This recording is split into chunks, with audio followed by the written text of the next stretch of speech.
Këtë vit për herë të parë SPAK-u nuk do të raportojnë seancë plenare për shkak të ndryshimeve në rregulloren e kuvendit ndaj deputetët e të gjithë forcave politike, u mblodhën te komisioni drejtuar nga Fatmir Xhafaj për të bërë pyetje drejtuesit të SPAK-ut Klodian Brahos. Gjatë mbledhjes së komisionit, deputetët demokratë ngritën pretendime për standarde të dyfishta ndaj politikanëve të opozitës në raport me ata të majorancës.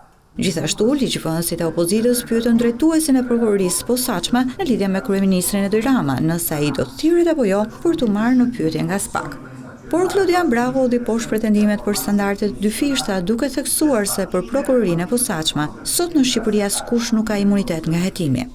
Për SPAK-un janë të gjithë të barabartë para ligjit. Sfida është prova. Sa do të jetë hetimi për moment sekret, do vi një moment hetimi nuk do jetë në sekret, do mbyllet, do shkojnë në gjykat dhe do jetë më transparent për të gjithë.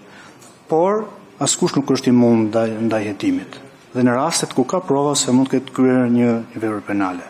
Drejtuesi i prokurorisë posaçme Braho garantoi deputetëve se asnjë provë nuk mund të fshihet në SPAK.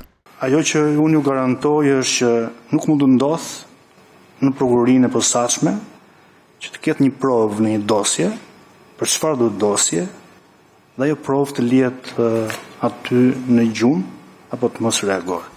Mbledhja e komisionit zgjati rreth 4 ore. Deputetët demokratë pyetën drejtuesin e SPAK-ut për çështje konkrete, për kallëzimin e PD-s për librin Albanian Files, për çështjen ku përmendet takimi në Aruba, e për çështje të tjera, por prokurori Braho përsëriti se nuk mund flas për çështje që janë në hetim.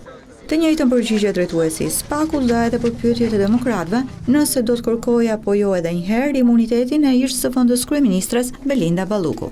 Nuk mund të them më tej detaje konkrete, është një çështje konkrete. Mbas moment të mëvonshëm prokuria do në vijim të hetimeve do ketë një vendimarrje përkas, por nuk mund të komentoj sot një çështje konkrete.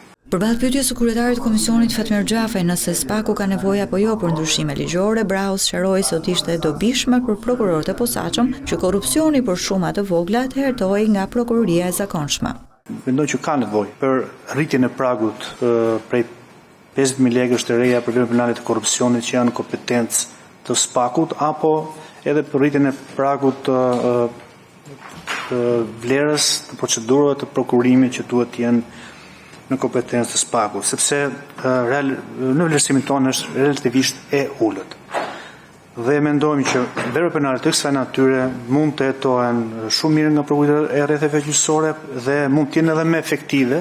Në javët e fundit drejtuesi i SPAK-ut Klodian Braho ka raportuar 3 herë në parlament, një herë para Komisionit të Reformës Zgjedhore, para Komisionit të Ligjeve dhe këtë të mërkur edhe në Komisionin për mbikëqyrjen institucionale.